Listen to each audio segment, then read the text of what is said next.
Something has been watching from the interior of the Amazon basin, not passively, not accidentally, with deliberation that suggests a mind behind the eyes.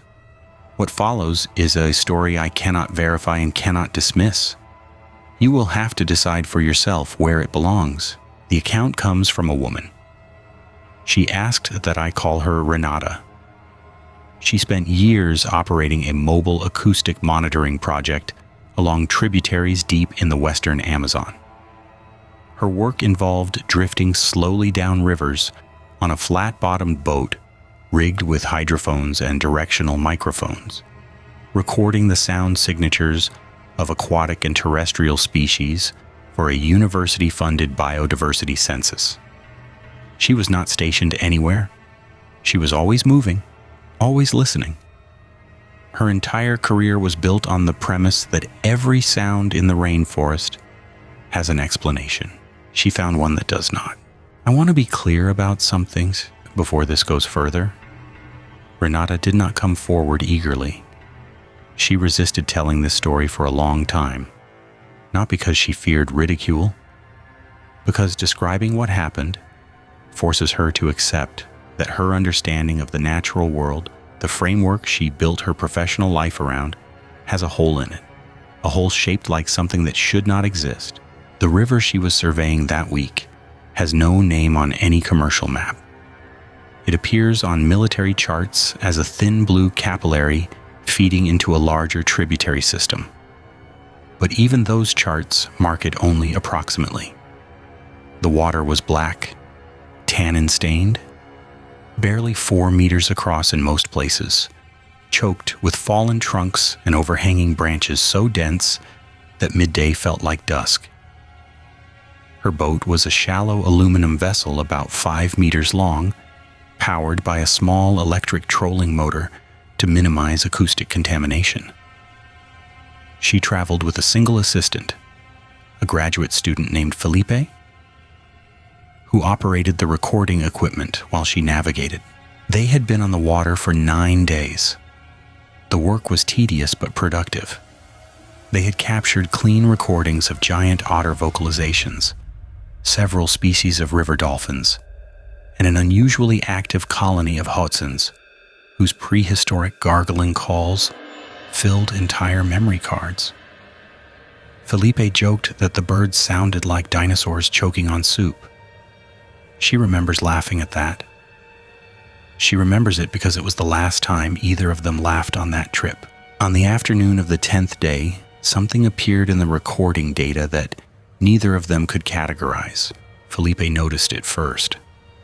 He was monitoring the live feed through studio-grade headphones when he pulled one ear free and looked at her with an expression she had never seen on his face. Not fear exactly.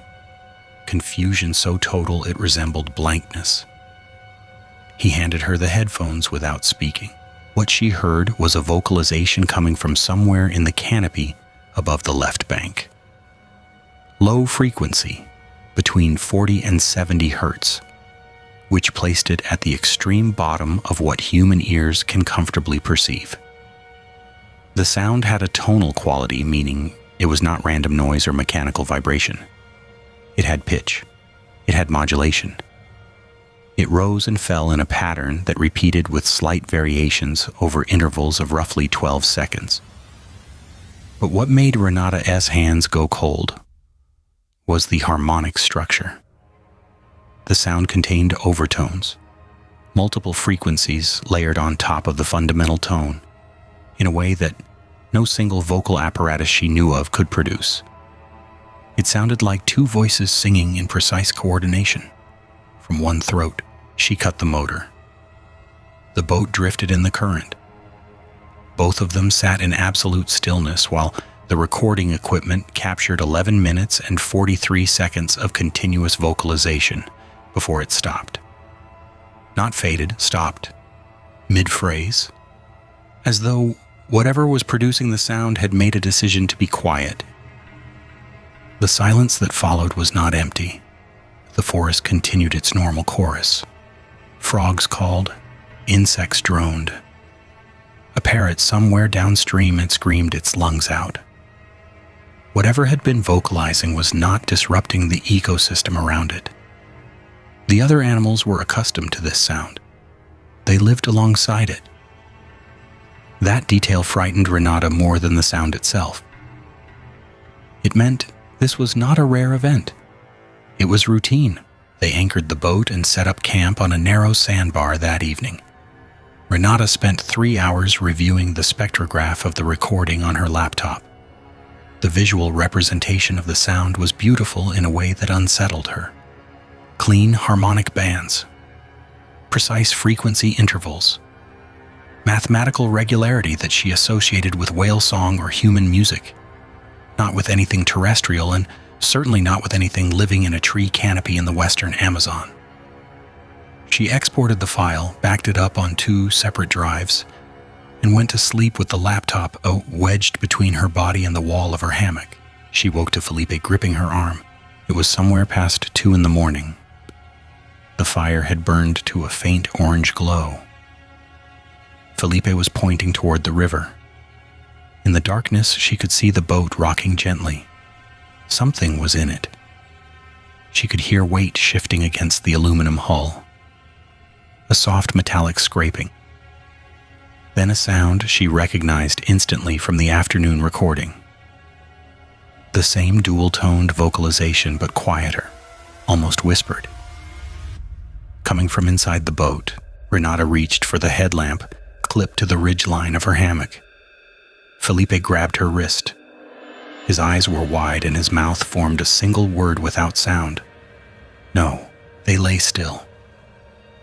The sounds from the boat continued for what she estimates was 4 or 5 minutes. Equipment being moved. The click of a pelican case being opened. The faint electronic chirp of a device powering on. Then a splash. Then nothing. When they reached the boat at first light, Renata conducted an inventory. Nothing was missing. Every piece of equipment sat exactly where it had been stowed. The pelican case containing the backup hard drives was closed and latched. Her handheld GPS unit was on, its screen displaying a map view she had not selected, zoomed to a scale showing the entire river system from headwaters to confluence. She always kept it zoomed tight, showing only the immediate 500 meters around her position. Someone or something had changed the setting. The touchscreen was smeared with a residue she did not recognize. Oily, faintly amber. It had a smell like wet clay, mixed with something organic she could not place. She photographed the smear. She swabbed it with a sterile cotton tip from her field kit and sealed it in a sample vial. Then she checked the recording equipment. The directional microphone array had been physically repositioned on its mount. It had been pointed upstream when they made camp. It was now aimed directly into the forest on the left bank, toward the location where the original vocalization had come from. Felipe wanted to leave immediately. Renata told him they would stay 1 more day. She needed to know. That afternoon, she deployed 3 remote recording units along the left bank, spacing them 200 meters apart. Battery-powered, weatherproof, activated by sound, above a set decibel threshold. She waded through knee-deep water to place them, pushing through root tangles and clouds of mosquitoes. And at each location, she noticed something that did not fit the landscape. Cleared spaces. Not clearings in the way a fallen tree opens the canopy. Small areas at ground level, roughly circular, about 1.5 meters in diameter, where the leaf litter had been deliberately pushed aside to expose bare earth. In the center of each cleared circle, a shallow depression, like a seat, like a place where something sat regularly enough to wear the ground smooth. She counted 7 of these formations along a 400-meter stretch of riverbank. They were spaced at irregular but deliberate intervals. Some faced the water, Others faced inward toward the deeper forest. At the third site, she found markings on a tree trunk at approximately chest height. Not claw marks, not territorial scratches of the kind made by jaguars or bears. These were symbols, shallow grooves carved into the bark with something sharp, arranged in groups of 3 and 5. Vertical lines crossed by diagonals, repeated with minor variations across the width of the trunk. She photographed every one, measured the depth and spacing, collected a bark sample where the grooves were deepest. Her hands were steady during the work, but when she got back to the boat, she sat on the bow and stared at the water for a long time without moving. That evening, she and Felipe ate in silence. She kept every light they had burning. The remote recorders were running. The boat was pulled entirely onto the sandbar with the bowline triple wrapped around a stump. At 19 minutes past 8, the vocalization began again. This time it came from 2 locations. The original site to the west and a new source directly across the river to the east. The 2 voices alternated. West would produce a phrase of 4 or 5 modulated tones. East would respond with a variation. Different pitch, different duration, but the same harmonic layering, the same impossible dual voice structure. Renata recorded with a handheld unit while the remote stations captured from their fixed positions. The exchange continued for over 30 minutes. Then both sources went quiet at the same instant. Simultaneous silence across a distance of at least 300 meters. Whatever was communicating had agreed mutually to stop. At 10:30, something crossed the river. She heard it enter the water upstream. A smooth entry, barely a splash. Like a diver who knows how to cut the surface cleanly. She tracked the sound as it moved across the current. Strong, steady swimming. It reached the far bank near the eastern recording station and climbed out. She heard branches flex, weight on wet earth. Then one of the remote units emitted a faint red blink as its threshold activated. Something was vocalizing directly into the microphone. The same tonal phrase, softer, almost tender, the way you might speak to a piece of technology you were trying to understand. The red blink continued for 90 seconds. Then the unit went dark, not powered down. The activation light simply stopped, as though the sound source had moved below the decibel threshold, or had figured out what triggered the blinking and adjusted its volume to avoid it. Renata did not sleep that night. Felipe sat beside her with a machete across his knees, which struck her as absurd and brave in equal measure. The forest carried on around them without interruption. Whatever shared that stretch of river with them was not an aberration in the ecosystem. It was part of it, woven into the fabric of life there as naturally as the otters and the dolphins and the endless green machinery of photosynthesis churning silently above their heads. They left at dawn. The retrieval of the remote units took 2 hours. 2 of the 3 had recorded data. The third, the eastern unit, the one that had blinked red in the darkness, was physically intact, but its memory card was gone. Not corrupted, not damaged, removed. The waterproof housing showed no signs of forced entry. The tiny latch that secured the card slot had been opened correctly and closed again afterward. Renata reported her findings to the university upon return. She submitted the acoustic files, the photographs of the symbols, the bark sample, the residue swab, and a 40-page field report documenting everything in clinical detail.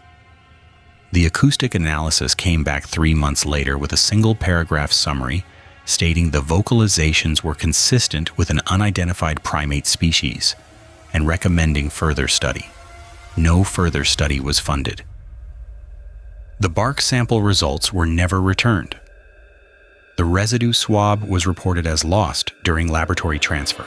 She requested access to the original acoustic files she had submitted. She was told the files had been archived and were not available for public distribution pending peer review. That review has been pending for years now. Felipe left the program the following semester. He works in urban planning. They do not discuss what happened. When Renata brought the subject up once at a conference, casually, framed as an amusing field anecdote, a colleague from a federal research agency pulled her aside and told her quietly that at least 4 other acoustic surveys in the western Amazon had captured similar recordings over the past 2 decades. None had been published. She asked why. He said some findings create more problems than answers. Then he walked away. Renata still works in bioacoustics. She still goes into the field.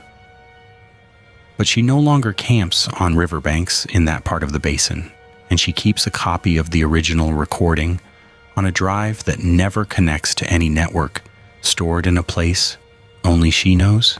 She listens to it sometimes, not to study it, to remind herself that what she heard was real, because the part that keeps her awake, the part that sits in her chest like a stone she cannot swallow, is not the vocalization itself. It is not the symbols on the trees or the cleared circles on the ground or the missing memory card. It is something smaller, something she noticed only when reviewing the spectrograph months after returning home, buried in the recording. From the second night, layered beneath the primary vocalization at a frequency just below the threshold of human hearing, there was a third voice, not alternating with the other 2, running continuously underneath them, like a baseline, like a foundation. Present from the first second of the recording to the last, something had been listening to the listeners, and it had been doing it the entire time.